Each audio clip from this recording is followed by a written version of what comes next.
Hi, I'm Mike with the School of Self-Reliance, and today we're going to talk a little bit about the YoYo fishing reel and the U.S. military Speedhook. This is actually standard issue in survival kits for the U.S. military. Both of these and the Conibear video that I did just a little bit ago, I'm going to start calling these sustainment gear because that's what they are. These are the items that you take in your kit so that if you bug out or find yourself in a survival situation, that you're able to sustain yourself, gather food. And sustainment gear is probably one of the most overlooked things that happens in survival or prepping or bug out. Sustainment gear is probably the most important and at the same time the most overlooked. You can take an MRE with you, you can take a lifeboat ration or something like that, but that will run out and you're going to have to replenish it. And if you're in a bad circumstance, you may not have a gun, and if you do, you may be worried about noise discipline. So you're not going to want to cut loose gunshots in order to feed yourself, because as soon as you fire a gun, everybody in the neighborhood knows right where you're at. That can be heard for miles. So I'm going to go back and relabel the Conibear video as Conibear 110 sustainment gear, or Conibear trap sustainment gear, and this one too is also going to be labeled under sustainment gear. What we're going to do is I'm going to show you a little bit about these products, and then we're going to go out and show you how to set them.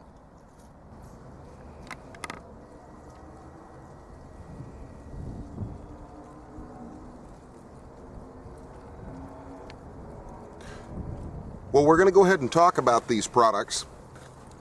First, the YoYo.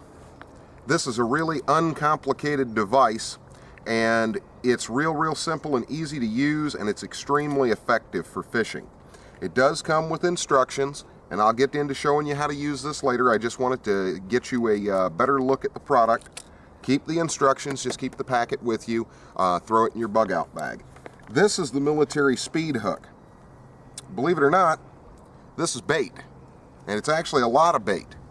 When you put this in water, these hydrate, and they actually get to be about that big, and you can actually cut them up, segment them, and use them in different pieces if you have small hooks, and that, by the way, is what the Speedhook comes with.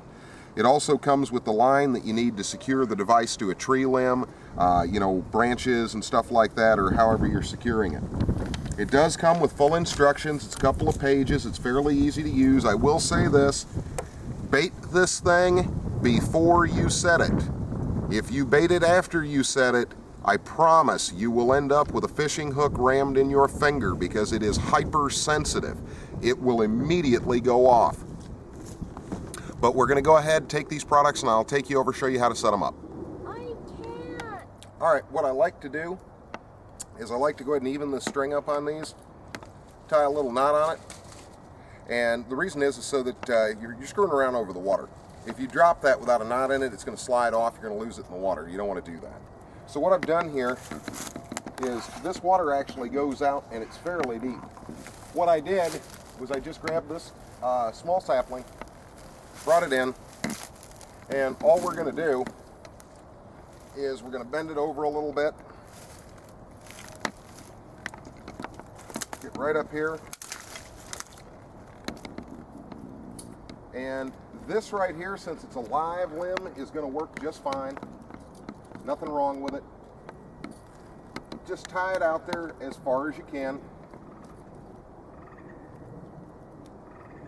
Leave some knots that you can get out fairly easily, but that the fish won't pull out.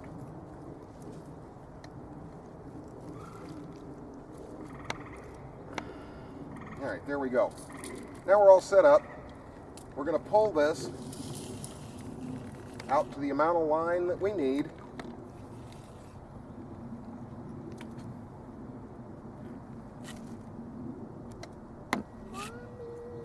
Because you want it to be hanging in the water. You don't want it to be dragging the bottom, you want it to hang in the water. And we're going to set it just like that.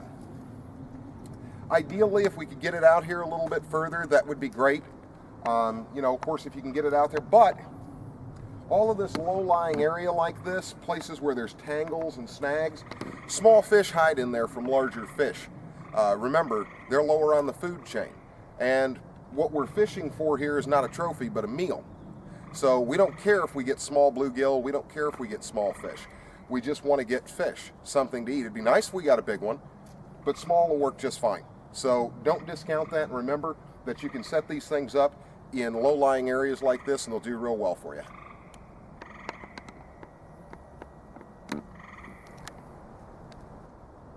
With the Speedhook, already comes with a hook. Just take that loose. And then what we're going to do is this is going to get bent down. Right there is the trigger. Feed that through. And there is a little tiny ring. I don't know if you can see that.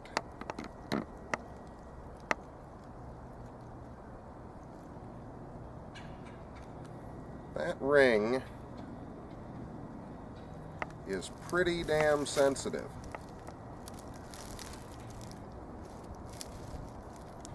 And there's the configuration basically. It's going to hang over the water like that with its hook in the water, and when a fish takes it, it's going to snag and it's going to do it quick.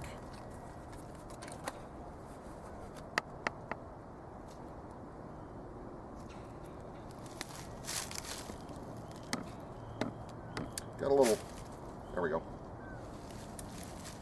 And it sets the hook, drives it in. Now these are not legal in every state, neither are yo-yos. So I want you to check your hunting and fishing laws, you know, especially your fishing laws about these two devices. I know that this one is illegal in a couple of states. So you're going to want to check and make sure that you're not breaking any laws. I'll go ahead and show you how to set this up in the river. Alright, I chopped out the area here, cleaned it out, so that what we've got is a way for that sapling to get all the way out there without any problems, you know, to get our hook down as far as we can get it. And sometimes you might have to do that. You might have to clear out some branches around it so that it's got some room where it can get over there and hang over the water. And that's really what I should have probably done over there. But this is just for information purpose. I'm not actually setting it out to catch the food. So, clear it out. And I'll go ahead and I'll show you how to set that up. Give us just 1 second.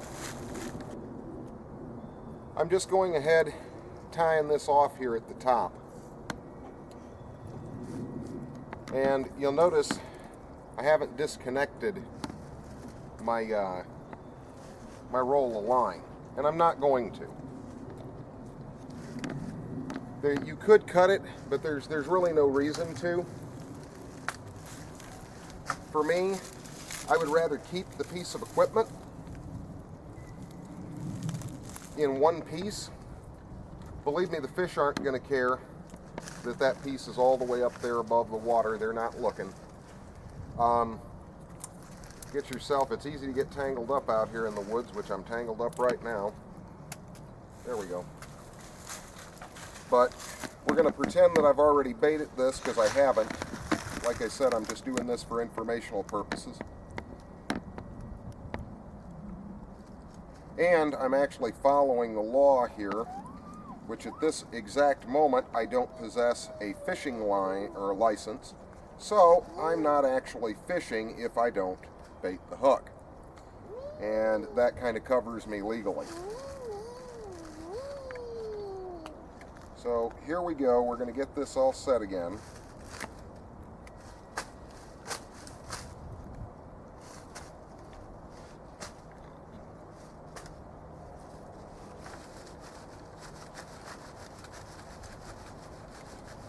And they can be a booger to set up because they are so sensitive. However, once you get them and you've caught some fish with these, you will see that they are worth every bit of the trouble to set them up. And they're really not that hard. I mean, once you get used to them, it does get easier.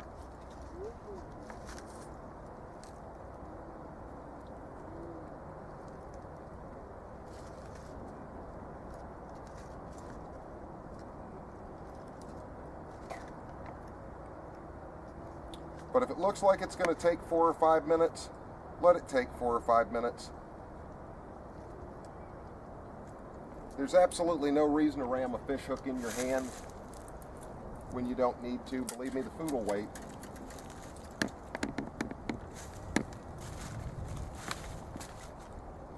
And basically, you can take this, toss it right out into the water, and there we go, we're fishing. Just that easy. And you can do the same thing with the yo-yo. This is actually a better setup than what I showed you over there. It's in a little bit deeper water. But this is about perfect. You should probably do this for both of them. I did that over there because, quite frankly, it was the first thing that I came to. But this would be a better arrangement all the way around. But those will sit and fish for you. They're two really good ways to provide food for you and for whoever's in your group while you go off and do other things. Because believe me, the one thing that's going to happen in any circumstance is you are going to run out of time. There's not enough hours in the day when all of our modern conveniences are taken away from us. As a matter of fact, mankind spent most of his existence looking for food. And before we had free time, other than looking for food, we didn't really make too many advancements. They just were small here and there. So when you're in a survival circumstance or when you're out in a bug out circumstance, this is quiet, it works for you. You don't have to do anything but set them up, come back and check them, and they'll catch and provide food for you. And that way you have the time to go out and do other things, to see to your other needs, whether it's shelter, whether it's fire, whether it's hunting, whatever. But they'll come out, or they'll do the work for you so you don't have to, and it's going to save you some time and it's going to keep you fed. Believe me, you'll do very, very badly if you start running out of food on a regular basis. I'd almost rather be without bullets than without food, depending on the circumstance. But anyway, military Speedhook yo-yo fishing reel. Again, I'm Mike from the School of Self-Reliance. If you like what we do, like us on Facebook, share our videos, watch our videos. Thanks a lot.